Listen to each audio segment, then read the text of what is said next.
Но все пак не. Господин Новак. Благодаря, господин председател. Колеги, поне статистиката, що се отнася до България, е достатъчно красноречива. Щетите се оценяват на почти 80 милиона евро, като най-голямият дял от спешната помощ вероятно ще бъде използван за възстановяване на инфраструктурата, а останалото за възстановяването на водопреносната мрежа, въобще на водния сектор. Има нещо обаче, което стои отвъд цифрите.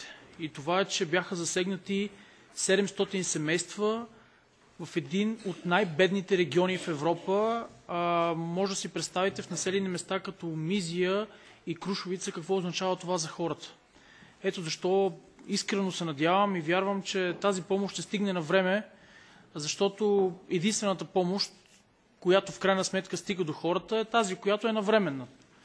Така че искрено се надявам тези средства и въобще досието да се движи съвсем бързо и хората, от които зависи, да проявят разбиране в крайна сметка за какви региони говорим.